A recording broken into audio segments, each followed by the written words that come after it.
Coming up on Locked On Dodgers, the Dodgers lost the series to the Pirates.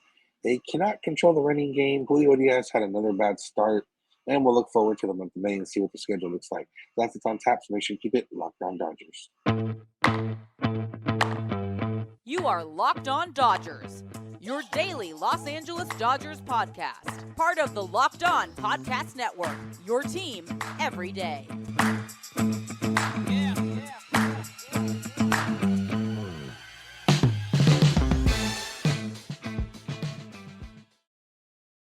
Yo, Dodger fans. Welcome to Locked On Dodgers. We are part of the Locked On Podcast Network, the number one local sports daily podcast network. Locked On, your team every day. Download the Game Time app, create an account, and use code LOCKEDONMLB for $20 off your first purchase. That's Game Time app. Last minute tickets, lowest price guaranteed. This is the daily podcast covering the Los Angeles Dodgers, bringing you the smart fans' perspective on our boys in blue. You can find us wherever you find podcasts and on YouTube simply by searching for Locked On Dodgers. And never miss a day and become an everydayer. Simply by it's easy. Subscribe in each of those places, and you'll become an everydayer if you listen every day, obviously. But if you let it download every day, that's also a benefit. So go do that for us. If this is your first time listening watching, I'm Samperio. Once again, solo today. Jeff, my usual co-host, is still out sick. I'm out of town, so I don't have my usual recording options. And it's coming a little bit late again this morning because I'm in a house full of people, and it's hard to find a time that night when everyone's either asleep or whatever. So I'm doing it early this morning. And yeah, that's what we got. I know yesterday I presented that Jeff was going to say something, and then I came back and said, "Oh, thanks, Jeff," and I realized I never put the video in. So I'm going to put that video in right now. Here's Jeff and why he's not on the podcast. Hey guys, I've been lying in bed all day, and unfortunately, I am not doing a voice right now. This is what I actually sound like, which is why it's just Vince with you today again, because this is really, really bad. All right, thanks, Jeff. And yeah, we're Jeff and I are both lifelong Dodger fans. We currently cover the team, spend a lot of time at Dodger Stadium, and we're here to bring you what we think is a smart fan perspective on our boys in blue every weekday morning for about 30 minutes. That's what I'm here to do today. Dodgers did not have a fun game on Thursday, 9:30 in the morning, and by 11:45 they were already in the loss column. They lost 6-2 to the Pirates. They're down to 500 again. Julio had his second rough start and third not so great start in a row. His ERA is up now up to 4.41. And yeah, I mean, we can start with Julio, obviously, because he's, like I said, he gave up 6 earned runs, 7 hits, and 5 2/3. Struck out 5, gave up a pair of home runs, couple walks. Got started right off the bat in the first inning. Not necessarily all his fault. First batter, there was a missed strike call. Can't really say it changed the at bat as much because he still had 2 strikes on Tucupita Marcano, and the guy still laid down the bunt with 2 strikes, and Austin Barnes threw it into no man's land in right field. And then by the end of it, Marcano was on third base. So, it was hard to start that way. Julio ended up giving up 3 runs after the Dodgers had put up 2 runs in the top of the first. And what was uncharacteristic for Julio in the sense, I'll touch on it right now, but we're going to touch on it more in the second part of the episode, is allowing stolen bases. He allowed a double steal. He allowed some stolen bases. He didn't control the running game like he normally does. But like I said, I'll address that more in the second part of the show when we talk about that as a whole. But yeah, I mean, Julio, this is now back-to-back starts where he struggled, and he didn't have much to say about. He says, "I feel like I'm too inconsistent right now, and I'm paying the price. I honestly just have to be better." Obviously, that would be ideal for Julio to be better. He's allowed 13 runs in his last 13 earned runs in his last 3 starts. He said it's down to his execution and everything that comes with failing. He said there were pitches I thought were free strikes, like we all say, but I'm not executing the way I should. I honestly just have to be better. He was he did miss out on some calls from the umpire that would have helped him. You can't say for sure that they would have helped him to the extent of him not allowing as many runs, but I guess that's very much possible.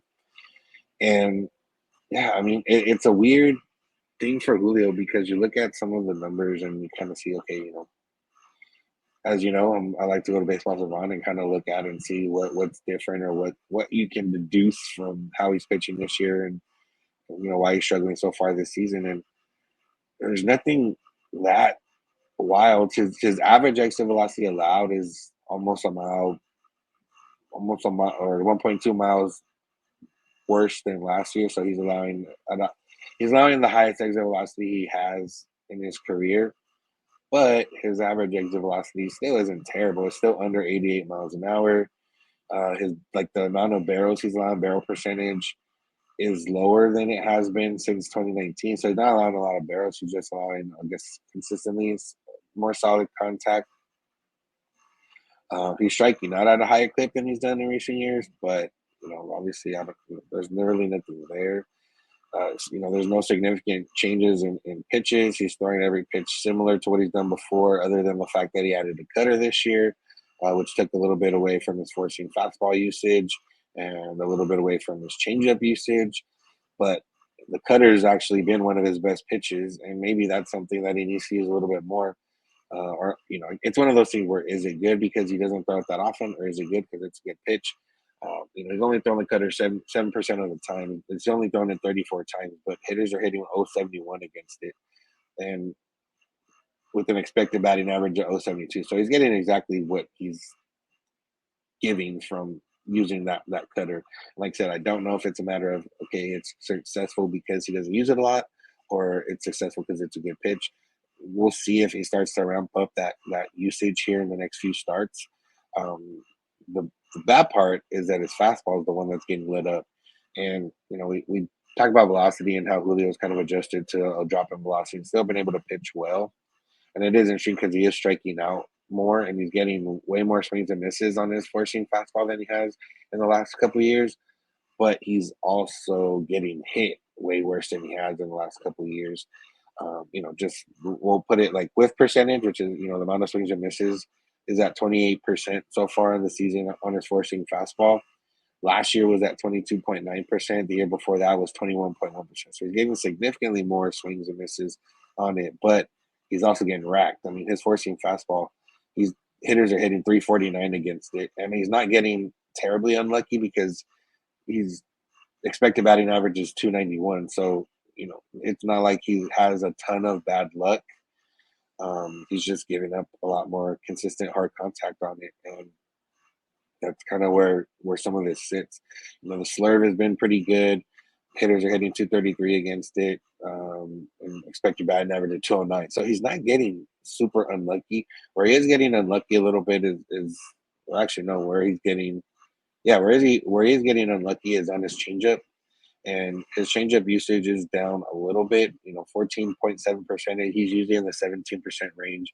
But again, with the addition of the cutter, that might be where some of that comes up. But maybe that's a pitch he wants to start throwing a little bit more. Now, opponents are hitting 313 against it with a slugging percentage of 688. However, the expected batting average is 174. The expected slugging percentage is 298. So that's a huge difference of bad luck there on the changeup. And he hasn't thrown the changeup very often, 66 times this season, but still, that's something that's been a part of his arsenal the last few years, and something that he's used to getting more swings and misses on. This one is a little bit opposite from his four seam. On his changeup, he's only swinging and getting whiffs 19% of the time. In years past, he's been around 28.6%, 31%. So that's kind of where the big difference is there in terms of why he's getting hit. Changeup's getting hit more, fastballs getting hit harder, and it looks like it's a matter of execution in the zone. You look at where his pitches are so far this season. There's a lot of it in the strike zone, a lot of it in the middle part of the plate. Whereas last year, his four-seam fastball was consistently in the upper third of the box, his slurve was consistently in the bottom, lower, or the bottom. So if you're a right-handed batter, low and inside, that's where a majority of his pitches were. And then the changeup was to a right-handed batter, low and outside. So, he was nibbling at the zone, but playing up with the fastball. This year, if you look at his fastball, he's throwing it significantly more down the middle, a little bit outside to right-handed hitters. His slurve is significantly more in the strike zone, and his changeup is significantly more out of the strike zone. So, maybe guys are learning to lay off of it and getting, better pitches off that. Whatever it is, I expect Julio to figure it out. Obviously, I don't expect him to be this bad the entire season, but it is something that the Dodgers need, or else they're going to have to add, starting pitcher, ace type, quality type pitcher to the trade deadline, because if he's not the guy that they need, then it's going to be a struggle the entire season for them. So that's what's up with Julio. We're going to talk about the run game next. First, we're going to talk about Game Time, because Game Time is a nice little app that you can use to get tickets last minute. And it's perfect. It's one of those apps that I didn't use before, but they've improved it significantly over the last few years. And now it's so far this season in 2023, it's been my go-to app for getting Dodger tickets. They have consistently the lower prices. They have a bunch of different tickets. They have these cool little like promos or little things where you can just swipe to see the final price type of thing, and they get that going. So Game Time app is good for getting the seats you want, not just for baseball games though, concerts, comedy, theater, more. They got a flash deals going on every so often, and you get the ticket delivered right to your phone right away. And they also have the Game Time guarantee, which means if you find tickets in the same section and row for less, Game Time will give you 110% of the difference. So they'll buy you a beer if you find tickets that are in the same section and row, and they're cheaper than what you found them for on the Game Time app. So there's no reason not to try Game Time. Dodgers are in town this weekend. Maybe you should try it out, or maybe try it out on Monday for Dustin May bobblehead. Snag the tickets without the stress with Game Time. Download the Game Time app, create an account, and use code LOCKEDONMLB for $20 off your first purchase. Terms apply. Again, create an account and redeem code LOCKEDONMLB for $20 off. Download Game Time today. Last minute tickets, lowest price guaranteed. All right, sorry guys, the sun is starting to get in the way. Let me try to position myself out of the way of this sun. Okay, so if you've been watching the games, you probably noticed that the Dodgers aren't very good at stopping the run game. And it was extremely prominent in this series with the Pirates. The Pirates stole 12 bases in the 3 games, which obviously not ideal at all. A couple of the times those were double steals. So I think 2 of them were double steals, so maybe 10 stolen base opportunities. But either way, like that Bay dude was stealing all over, and even Carlos Santana was the lead part of a double steal. Like it was bad, and it's just like piling on. The Dodgers have allowed the most stolen bases in baseball. They've allowed 38 stolen bases. The Dodgers have only stolen 11 bases themselves. So the Pirates stole more bases in this 3-game series than the Dodgers have the entire season.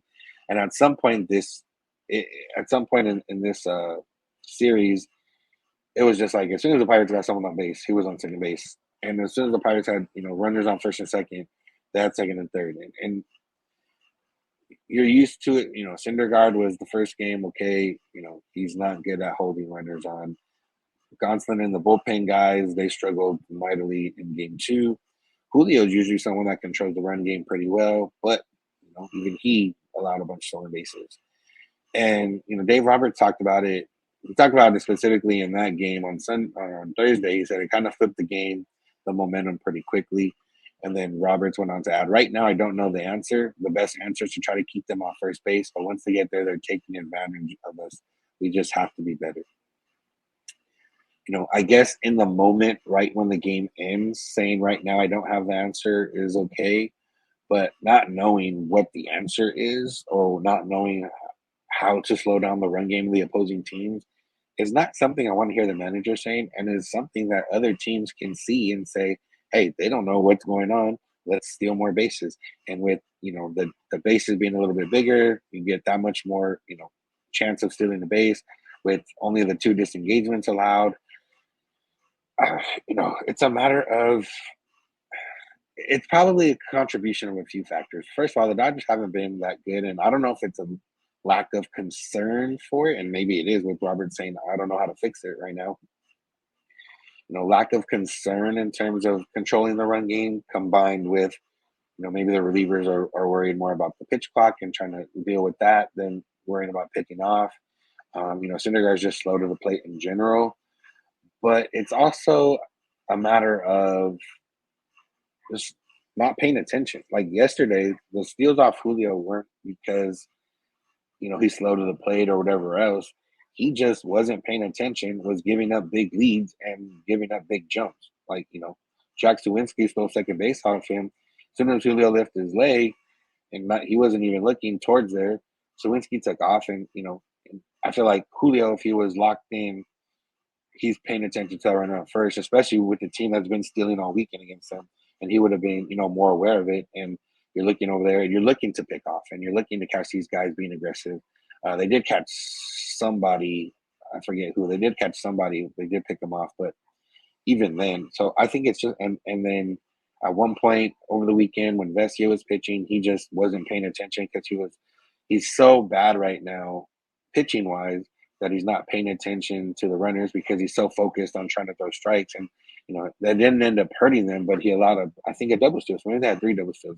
Either way, he allowed, a steal, and it's for lack of paying attention. And I think that's what it comes down to. And that's what it seems like it comes down to is these guys aren't paying attention. Some of these guys are struggling, so they're not focused necessarily on stopping the run game because they're so focused on trying to throw strikes or trying to get outs. And I guess, that makes sense, but it's also a matter of, as a whole, and maybe the Pirates are one of the top stealing teams so far this season. So maybe it's just, okay, Pirates. Remember last year there was that series against the Padres early in the season where they ran all over the Dodgers, and we were like, oh man, people were concerned that now every team is going to be ran all, and it wasn't necessarily the case.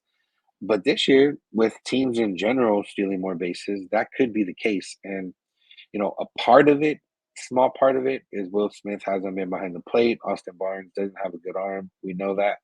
But Austin Barnes made some pretty good throws that normally would have maybe nailed a runner had they not had, 30, 40 feet of the 90 feet already taken by the time before the pitch was even released. So I you can blame Barnes, but it's not really on Barnes. It's been on the pitchers. In years past, there's been times where the teams steal bases, and it's been because Barnes' arm is weak and he doesn't throw very well. But this year, it's not about that. It's all on the pitchers. Pretty much, I would say 90% of the stolen bases have been on the pitchers, and Barnes literally has no chance. And even Will Smith would really have no chance unless he made absolutely perfect throws. And even then, like I said, these guys are halfway down the line before the ball's even released. So it's an issue, and I do think this one could be an issue more so because, like I said, teams in general are stealing more. So I do think it's something the Dodgers want to really take a look at. And the other part is, and what Robert said is also true, like stop letting runners get off. That's also part of it. But yeah, the other part is the flip side. Like, why aren't the Dodgers stealing more bases? And, they've been caught stealing a lot more this year. And maybe that's something that's been holding them back. But, if you see other teams doing it and you have guys that have speed, why not take advantage? And I know it hasn't been a philosophy, for the most part, analytics are against stolen bases in general. So most teams that are analytics based don't really steal bases. Stolen bases as a whole are down in the league before coming into this year, before they changed the rules. But there's a rule change that you can take advantage of. I believe that's something you should take advantage of. And I do think the Dodgers should be looking more to steal. And, I don't know how Jeff feels about it, actually. This would have been one where we may disagree. But at this point, with an offense that's, inconsistent, and with new rules in place to encourage stolen bases, and with you seeing you get beat by this in certain games, why not try to take advantage of it? So I don't know if I can't see that being a philosophy, but Outman has stolen some bases. He's a guy that's looking for it. I don't know if like Mookie Betts, I mean, he hasn't been getting on base much in general, but I don't know if it's something that he's against or the team telling him. Like, I feel like he should be on second base once he gets on first base. And I know it's tougher with him a little bit because, he's got Freddie Freeman behind him and then he'll have, Will Smith and Max Muncy. But I still think the Dodgers should try to look for times when they can get it. Hayward's fast and Chase Thompson doesn't get on base much either, but he's, relatively fast. So I think something the Dodgers should try to take advantage of. But either way, they can still stop the run game if they don't up their own run game. So, all right, we're going to talk about the upcoming schedule in May and how the Dodgers, this might define what kind of team they are this season. More so just the fact being in the second month of the season, but also the teams that they're playing. So that's what's on tap. So make sure to keep it locked on Dodgers. Today's episode is brought to you by Ultimate Pro Baseball GM. Pro Baseball GM is a fun game, and I'm not one much to play games on my phone, but Ultimate Pro Baseball GM, I'm not gonna lie, I have been playing it, and it's fun. If you think you can be an MLB GM or a pro baseball GM, and you've thought about managing your own franchise, you should go check it out because you're managing every aspect of this, every strategic aspect of the franchise. You play through seasons. You're trying to win World Series or a championship in this game. I don't think it's called World Series, but you're trying to build a dynasty. And here you're hiring coaches, you're hiring staff, you're managing the finances, you're dealing with free agency, you're dealing with the draft, you're dealing with personalities, you're dealing with the injuries, you're dealing with the day-to-day navigation of a team and all the ups and downs of a season. And it's all challenging. It's all realistic to a certain degree. And Ultimate Baseball GM is completely free. That's a good part. You can play it offline. That's another good part. You don't need Wi-Fi. You don't need data. You can just play it for fun. You can play on the go, play as you want. And, it's one of those where you don't have to be playing it for hours at a time. You can play, 10 minutes a day. You can play an hour a day. You can play whatever throughout the day. And take care of what you need to take care of in terms of your franchise. So you can also build a league with friends and battle for supremacy there, or you can play for money, or whatever you want to do. That's on you. So go download the app and check it out. What's the worst that could happen? Nothing. You can find a game that you like to play, and find a new little thing that occupies some time in your day. So right now, Locked On Dodgers listeners get a 100% free boost to their franchise when using the promo Locked On in the game store. That's Locked On, all caps. Make sure to check it out. To download the game, just visit probaseballgm.com. If you're watching on YouTube, you can scan this code on the screen, or you can look it up on the app stores. That's probaseballgm.com, Ultimate Baseball GM. Start your dynasty today. All right. Make sure, if you want to listen to the Dodger game because you can't watch, make sure to download the Sirius XM app, the SXM app, and you can listen to all Dodgers home broadcasts from wherever you are. The Dodgers play at 7:10 tonight. They're back home at Dodger Stadium, so hopefully some home cooking will be on there. The Cardinals are in town this weekend, so go get the SXM app and listen to the Dodgers home broadcast if you can't watch, or if you're going to be watching Lake game at the same time, you won't listen to the Dodgers on the radio. So go check that out. And let's finish up with looking at the month of May and what the Dodgers schedule comes up. They got the Cardinals for 3 this weekend. Cardinals aren't playing very well, have not been very good. They don't have a strong pitching staff. Their hitting is okay, but it's mainly Goldschmidt, Arenado, and this is the Dodgers play the Cardinals seven times in the next month. So this is definitely something they should take advantage of and be able to, get done what they need to get done.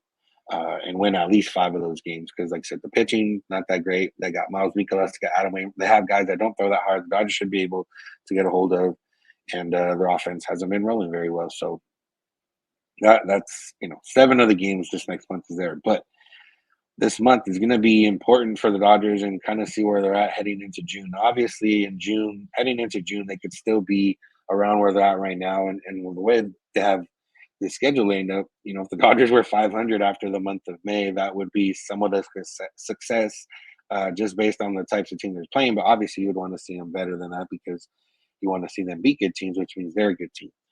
But you got the Phillies at home the first week of May. Then they go to San Diego and play the Padres for 3. Then they go to Milwaukee, play the Brewers for 3. They got the Padres at home, the Twins at home. They go to St. Louis. They go to Atlanta for 3. They got the Rays for 3 in Tampa Bay, and then they got the Nationals at home to finish out the month. So there's a lot of first place teams there. There's the Twins who are around first place if they're not in first place currently. You got the Braves who are one of the best teams in baseball right now. You got the Rays who might be the best team in baseball, especially at home. And that's where the Dodgers play them toward the end of the month. So this is a difficult month. The Brewers are playing very well. They got the Padres for 6. The Padres aren't playing very well, but the Padres, as we know, they get amped up for playing the Dodgers. And they do have a very good team. They're just not performing at the moment. So this month of May is going to show us what these Dodgers got. Hopefully the Dodgers can stay healthy. That's the biggest part of it. Hopefully I hope there's plenty of Dodger babies born and they're healthy, but maybe not for the month of May. Maybe hopefully they got them all out in the month of April. I know Caleb Ferguson, I believe his wife is due at some point in the next week or so, or a couple weeks. But other than that, I don't know if there's any others that they're expecting. So hopefully that's it. This month of May, if their lineup is back and solid healthy, and you got Mookie and Freddie, Will Smith, Max Muncy, JD Martinez, you got Outman. That's a solid top 6 considering what's out there. Vargas, hopefully it's starting to turn things around. They'll have him there, and then shortstop, depending where they go. If Chris Taylor can, at least start playing halfway decent, the Dodgers offensively should be cool. The starting pitching, I know at this point it's Kershaw, and then you got a mixed bag to a certain extent. May, that he's gonna probably give you 6 innings at this point, the way he's been pitching, or at least 5 innings, or into the 6, but you don't necessarily know exactly how effective he's going to be. Tony Gonsolin, as long as he just starts throwing strikes, he'll be all right. And then Julio's got to really turn things around, and then you got Noah Syndergaard, who knows what you're going to get out of him.